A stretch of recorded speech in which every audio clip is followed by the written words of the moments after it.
All right, what's happening, y'all? It's your boy Rico from Street Scores, and I think it's time for a Rico report, man. A lot has happened the past couple of weeks that I haven't had the time to really talk about, whether it's just me being busy, being sick or whatever, or like things just kept adding up. And then OTAs, I was trying to make sure I did everything I could to break all of that down, analyze all of that type of stuff. So a lot of things have happened over the past couple of weeks that I haven't even talked about. Some of y'all may already know about some of these things, but we got to talk about it. You know, Rico report, we talk about everything random that concerns the Commanders. There's no central topic at all. We got to talk about how the Washington Commanders were named the NFL's most improved team in 2023, and this was by a non-Commanders media member, analyst, fan, nothing to do with the Commanders. This guy said that about us. So this is a very neutral, objective opinion. Also, the Washington Commanders gained a little bit of cap space a few days ago. I'm gonna give y'all a salary cap update and everything as far as that goes. Ron Rivera also talked about the Cam Curl deal and why we cannot get one done just yet, and a few other interesting things that Ron Rivera said as well. Also, Emmanuel Forbes was comped to Richard Sherman recently. We got to talk about that. And again, we have so many things to talk about, even beyond what I just gave y'all a preview of. So make sure you get ready for all of that. But before we do, make sure you subscribe to the channel, hit the bell next to the subscription button so you get notification immediately. And every time I'm releasing an informative and opinionated video just like this one. Again, mandatory minicamp start as of June 6th, which is Tuesday. And so I'm gonna have a film session for Emmanuel Forbes out either by tonight or tomorrow as a Monday before we get there. And then I'm gonna work on the rest of the rookie class after mandatory mini camps that goes from June 6th through the 8th, so Tuesday through Thursday. And then we also have a voluntary OTAs as of June 13th. And then after that, it's a huge dead period. So hopefully between that time and training camp, I'll have all of the film sessions I want done, including some of drafted free agents as well. So make sure you stay tuned for all of that. Go become a channel member if you haven't become one. And without further ado, let's get it. You tell your family you're gonna be a commander.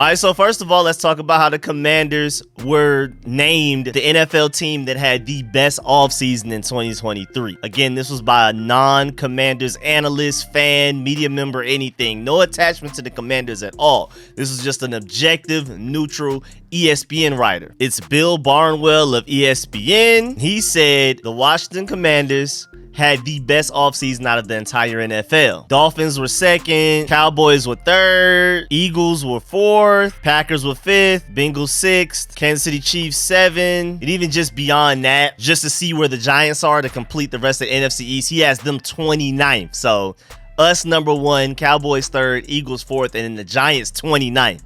Even after drafting Deontay Banks in the first round and trading for Darren Waller. But if you want to deep dive into the rest of the NFC East and why he had them ranked where he had them ranked, just go check out the article. But for the Commanders, he said, what went right? Team owner Daniel Snyder entered an agreement to sell the franchise. What? You thought this was going to be about the signing of offensive lineman Andrew Wiley? You can make a reasonable case that no team made a more significant move to aid their chances of becoming a Super Bowl contender this offseason than the Commanders did by beginning to extricate themselves from the disastrous ownership group. Snyder has overseen things for 24 years. Here's how the Commanders have fared under his ownership versus what things looked like over the prior 24 years. So during the Dan Snyder era, a 43% win percentage. Before that, 58% win percentage. Under Snyder, 2 playoff wins. Before Snyder, 16 playoff wins. Again, these are the same amount of seasons during and before in comparison. It's not like forever before Snyder. We're just talking about the same amount of time that Snyder's owned the Commanders, those exact amount of years before he owned it.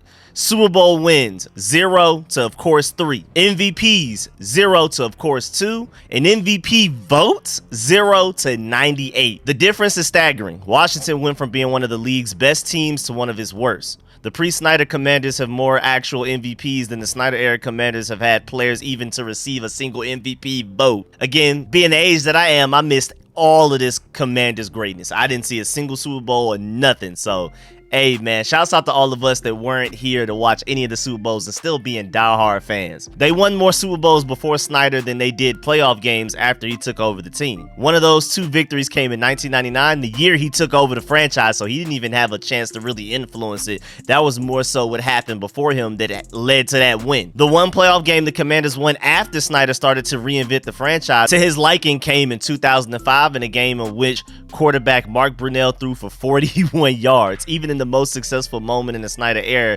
things weren't pretty, and that's a great point. All of this is about what happened on the field. It doesn't even begin to consider how the organization's reputation was dragged through the mud by scandals involving inappropriate behavior towards the team's cheerleaders, how the team's stadium spewed fluids on the fans, and its playing surface have led to several injuries, a plethora of injuries, how the organization was forced to settle a lawsuit for allegedly defrauding its own season ticket holders, how Snyder sneered at the idea of changing the team's nickname until there was a real threat from sponsors, how the team used its PR department to attack the city it is supposed to represent. The legacy of Snyder era is just how great it is to be an NFL team owner. Snyder took over one of the most popular franchises and enjoyed virtually no success during his time in charge. And he will make billions of dollars for agreeing to move on. It's crazy. And then he goes on to talk about why Josh Harris should be a way better owner, even just by default because of how bad Snyder was. But also, on top of that, Josh Harris looks like a great owner from what we've seen, especially with him owning the 76ers. Having a playoff team in both hockey and in basketball at the same time. And then he goes on to basically talk about what went wrong, even outside of the Dan Snyder stuff, and then also what's left to do. If you want to read that into more detail, you can definitely go check that out if you like. Again, it's an ESPN article. Moving on to not spend too much time on that, the Commanders also designated Chase Roullier a post-June 1st cut release way back like weeks ago. And now it's official that he's been cut because it's post June 1st. It's June 4th. Well, most of y'all are probably watching this June 5th. But either way, it's after June 1st. And we gained $4 million worth of cap space because of that move. Also, shouts out to Colin Dunphy for all of the great statistics that he always provides on Twitter. Make sure you go follow him on Twitter at MofoPod. He pointed out that the Commanders currently have the 22nd highest cash spend in the NFL according to Over the Cap, which ranks last in NFC East. The Eagles have $286 million fourth. The Giants have $265 million ninth. Cowboys have $237 million 18th, and the Commanders, again with $227, are 22nd. And then he does a whole deep dive into exactly why we have spent that much money and everything. So if you're interested in that, again, go follow my boy Colin Dunphy on Twitter at MofoPod, MoFOPOD. And then as far as cap space goes, we are now 24th in the NFL with $10.2 million. Right, just below the Falcons at 23rd with $10.4 million worth of cap space available. So we're working on some money things, man. Maybe that'll be enough to pay Cameron Curl's long-term deal, especially if we make another move to free up some cap space. You never know. But speaking of Cameron Curl, moving on to the next topic, when Ron Rivera was asked about Cameron Curl and a potential deal, Ron Rivera said that the team has a plan for prioritizing potential extensions, including Cameron Curl. But there's a waiting game for the ownership change, and that's the main issue right now. They need to know if the new ownership group concurs with said plan, which includes Cameron Curl. So they can't sign Cameron Curl to a long-term deal right now, even if they want to, because they have to wait for Josh Harris and company to officially take over the Washington Commanders from Dan Snyder. Also, Ron Rivera was asked about any type of moves that they would want to make as far as do you have to consider the ownership? And he said, yeah, if the team wanted to make any major signing, even in free agency right now, they would probably have to reach out to current ownership, but doesn't expect that need to arise. So there's multiple things you take from there. First of all, again, this ownership thing lingering as long as it is affecting the team. But at the same time, another thing you got to notice is that Ron Rivera doesn't feel the need to even worry about that because there aren't any free agents out there that they're interested in to that point right now. As of right now, as of when he spoke on that back on May 31st, there were no free agents that he was really looking at that they would even have to reach out to Josh Harris or Dan Snyder, either side, to approve of it. Also, Rivera said This is the most he's delegated to other coaches in his NFL career. Said it allows him to get back to doing what he likes, being able to move around the team and players, sitting in different meetings and etc. And I love that. That's probably my favorite thing that I'm going to talk about this entire video. Ron Rivera, first of all, when he brought in Martin Mayhew and Chris Poley in and Marty Herney and all of those guys, he delegated some of his team building responsibilities. At first, he was like Bill Belichick. He was the GM. He was everything. And he's still like the end all be all and probably gets like the last say on a lot of things, even in those draft behind the scenes videos that we've been seeing as far as like the Emmanuel Forbes pick and everything. Martin Mayhew's doing a lot of the talking, a lot of the calls, but then he checks with Ron Rivera at the end, like, this is what we want to do type of thing. Like, it's your call at the end of the day. So Ron Rivera is still like the final say, but he's still delegating a lot of his team building and GMing duties. He's been doing that for a couple of years. Now this offseason, he's finally letting the offense do their thing. He's letting the defense do their thing, especially with Jack Del Rio. And then now you brought in Eric Bieniemy, who's also technically our assistant head coach, so he's running the show over there. Like, even when Ron Rivera was asked about Sam Howell and how they have him mic'd up and then they review the practice sessions with them so he can hear himself talk, so the coaches can hear it. They review film and everything and then go over everything they need to go over. And it's not just what he does on the field physically, but what he says, how he has a command of the offense, how he's reading potential defensive schemes and blitzes and things like that. He has to change anything at the line, his calls, him being a leader, all of that type of stuff, communicating. It's not even just physical stuff that they're looking at on tape. They're also reviewing what he says and what he sounds like, all of that type of stuff. And when asked about that, Ron Rivera said that he lets the offensive staff completely handle that. He has nothing to deal with that. So again, this offseason, he's delegating everything basically. He's just literally like the leader. He's the head honcho. He can pop into different rooms because he's not obligated to remain with one specific room for the majority of the time. And I think that's a great thing. The more that Ron Rivera delegates, I think the better this team will be, especially when you have a guy like Eric Bieniemy, the offensive genius that we have as far as he goes on the offensive side of the ball. And then Jack Del Rio, say whatever you want to say about him, has been doing this thing with the defense. Ron Rivera is just going to be the leader. I also remember that when we brought over Eric Bieniemy, Andy Reid even said that he's known as a great time manager, game manager, clock management, the timeout guy type of thing. So that's another thing that Ron Rivera will also probably delegate to Eric Bieniemy. Another problem that we've had with Ron Rivera as far as the use of timeouts and in late game situations, 2-minute warning situations, stuff like that. He's been terrible. And that's something else that Ron Rivera will probably delegate towards Eric Bieniemy as well. So I'm really happy about that. Also, Ron Rivera spoke on a few more things. He said that Juan Castillo will bounce around the position groups, tight ends and offensive line. He does a lot of the run game and pass pro work. He's very thorough, Rivera said of Castillo. Nothing will be official until ownership is settled, but this is his role. And again, another thing that we have to wait on until Josh Harris officially completely buys the team and takes over from Dan Snyder. Just like we talked about weeks ago, Travell Wharton, our assistant offensive lines coach, is technically our official offensive lines coach at this point. He's going to be promoted officially at some point. It's going to be announced and everything once Josh Harris takes over. But as of right now, he's acting as the official offensive lines coach, the top guy. But again, it won't be announced until everything settles. But going back to Juan Castillo, he's been working with the offensive line as well as the tight ends. And basically, he's like the run game coordinator and all kinds of random specific stuff, which is really cool. I like the fact that we have guys focusing on very specific things. Now, moving on, Commanders cornerback Emmanuel Forbes is compared to a Super Bowl champion and all-pro Richard Sherman. And this is before he's ever played a single down in the NFL in a regular season game. Hasn't even reached preseason, haven't even reached training camp, haven't even reached mandatory mini camps, and he's already receiving comparisons like that. We've heard all kinds of comparisons out there. Dominique Rodgers-Cromartie, I've heard D'Angelo Hall. Some people tried to say Deion Sanders, but that's way too far right now. I've heard some people hoping that he ends up being a Darryl Green type of guy. And now we're hearing Richard Sherman. Former Washington general manager Scott McCloughan, I know y'all remember him, lauded Forbes' potential during an appearance on the Kevin Sheehan show on Yahoo Sports. Forbes received some praise from McCloughan, who compared the defensive back to Richard Sherman, a former Super Bowl champion with the Super Bowl Seahawks, who earned 3 All-Pro honors, 5 Pro Bowl appearances, and selections to the NFL's All-Decade Team of the 2010s throughout a glittering pro career. He said, quote, "I thought Emmanuel Forbes was the most gifted, being able to play press and play off. And the thing that's unique from him playing press, you can well say he isn't strong enough. He's got good length and he's smart.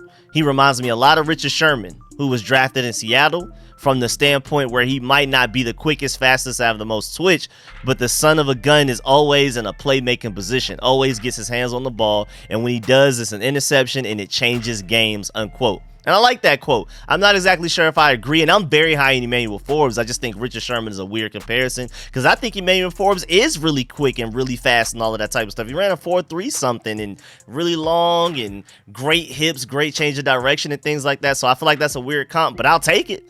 Also, Jahan Dotson is very high on Emmanuel Forbes. He said very recently, as of June 3rd, yesterday, as far as Emmanuel Forbes goes, he said, quote, honestly, I watched the tape and I was like, I think he's good, but I don't know. After seeing him on the field, I know how good he is now. I understand why he was drafted in the first round. I understand what all of the hype was about. That's great praise from a receiver as good as Jahan Dotson. I'm telling you, I've been talking about it, doing the breakdowns of everything that's been going on in practices. That man has done a great job with Terry McLaurin and Jahan Dotson. You can't lock up receivers that great, but the fact that he's doing as well of a job as you can possibly do on them and actually forcing incompletions and things like that, that's huge, especially, again, because he hasn't played a single NFL game. He hasn't played in a preseason game, no training camp, not even mandatory mini camps, and he already looks that good. I'm telling y'all, he's going to end up looking like a steal with the 16th overall pick. I'm telling you. Also, in really random news, and I showed this in one of my video clips that I uploaded, some highlights from OTAs, one of the practices. Just to let you know, Terry McLaurin ran a zone read and individual drills. I don't know if Eric Bieniemy is actually going to utilize that in a real game, but that's really interesting. They had him running the Wildcat, and I just think it's hilarious because it's like, all right, Terry McLaurin is just sick of the quarterback play being so terrible. And even though I think Sam Howell is balling out so far in the offseason, I think he's going to ball out for us in the regular season and in the playoffs. I'm speaking it into existence. It's just like, all right, Terry McLaurin has gotten to the point where he doesn't even trust it anymore. Quarterback play has been so terrible and inconsistent since he's been drafted here that he's like, forget all of that, man. Give me the ball straight out the Wildcat. I'll make something happen. So I thought that was a funny joke. But either way, Eric Bieniemy getting a little weird and a little creative, man, with your highly paid receiver as well. That's really interesting. Jahan Dotson also has some high praise of Coach Bieniemy, along with Emmanuel Forbes, like we talked about earlier. He said, quote, Coach Bieniemy, I feel like he's brought culture to our team. He's brought a sense of energy and a sense of urgency. It's been really good just being able to learn from him and just get familiar with the things he wants us to do and the things we want to do. And so I just wanted to point that out and read that to y'all because I'm telling you, man, everybody's been talking about it. Even defensive players have been talking about it. Jonathan Allen and guys like that have talked about how there's just a completely different energy for the team. And I've already been talking about with my breakdowns from practices the past couple of weeks that Eric Bieniemy is the loudest person on the field and he's not expecting anything less than perfection and greatness from these guys. It doesn't matter if it's Jahan Dotson dropping a heavily contested catch that you wouldn't even expect most receivers to catch. You would only hope they could, but Eric Bieniemy expects Jahan Dotson to make those heavily contested catches. And then after he chewed into Jahan Dotson didn't drop a pass, made every catch thrown his way for the remainder of practice that day. That's the type of coaching and influence that Eric Bieniemy is going to have on this team. Again, even just ignoring the scheme. We could talk about scheme for hours. I could like literally do a whole film session on how different this offense and how successful this offense is going to be just because Eric Bieniemy is now our offensive coordinator compared to Scott Turner and guys before that.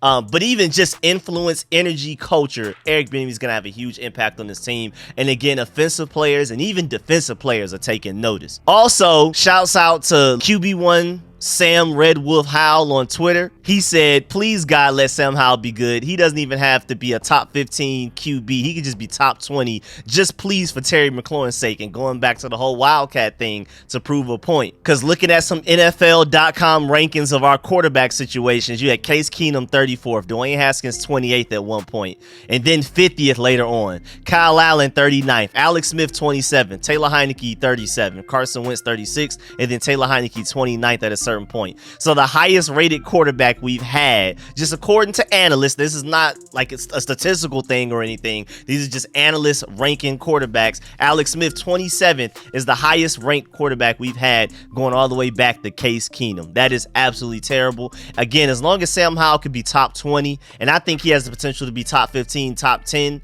if he could just give us top 20, that's already a huge improvement from anything we've had since Terry McLaurin was drafted here. And again, just to remind you, Eric Bieniemy is going to get greatness out of everybody. Everybody's just going to simply be better just because Eric Bieniemy is our offensive coordinator, even ignoring the fact that Sam Howell should easily be better than anything we got from Taylor Heinicke and Carson Wentz last year. That's already an improvement in itself, and then Eric Bieniemy on top of that. I mean, Eric Bieniemy scheme-wise, again, we could talk about this for hours, but just to even talk about the offensive line real quick, his ability to call certain plays, to design a certain offense that hides the weaknesses of even his offensive line players is going to be an automatic improvement for this team. And our offensive line is going to be better than it was last year just simply because Eric Bieniemy is running the offense and calling certain plays that is going to hide the weaknesses of those guys. If they're not used to blocking a certain type of player for a certain amount of time, Eric Bieniemy is not going to force them to do that. He's going to call quicker plays, quicker routes, have hot routes, options. I mean, Logan Paulson did a great breakdown about how they're already doing blitz stuff, and last year and the past couple of years through Scott Turner,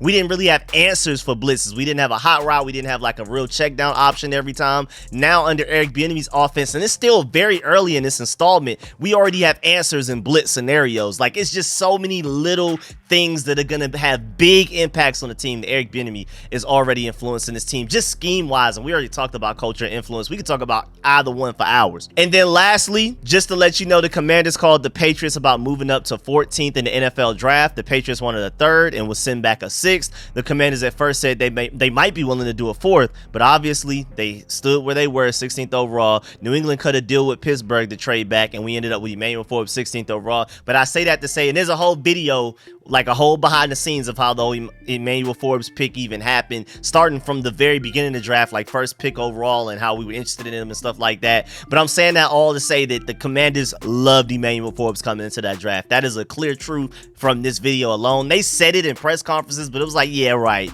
Like, did you actually really love him, or did you just take him because he happened to be there and things like that? I mean, they clearly liked him more than Christian Gonzalez because both guys were on the board at 16th overall. But when you look at this behind the scenes video, it gets even more interesting because they were apparently trying to trade up to get Emmanuel Forbes, not even just willing to stay at 16. They were trying to trade up a few picks to get Emmanuel Forbes, and the fact that he made it there at 16, they were celebrating like they hit the lottery. And so far, Emmanuel Forbes sounds like he's going to be as great as everybody hopes, but we got to see. I mean, we're pretty far away from guys putting on pads and playing with full contact, and remember, his biggest concern is weight. And so we'll truly get to see how that goes then. But as far as coverage goes, that man is on it right now. But yeah, man, that's the end of this Rico report. There are probably a few more things we could have talked about, but maybe we'll just save it for another day. Probably some minor, really random things. But yeah, man, I appreciate all the support, man. Please leave a like on this video if you liked it, if you learned anything. Shouts out to all of my sponsors, especially my Pro Bowl sponsors, whose names you see scrolling on the screen right now, man. I really appreciate y'all. Let me know how you feel about everything discussed in this video. Definitely get in the comment section. I'm going to try to read and reply to every comment if I have the time. And without further ado, man, I appreciate y'all. I'm going to catch y'all later. I'm out.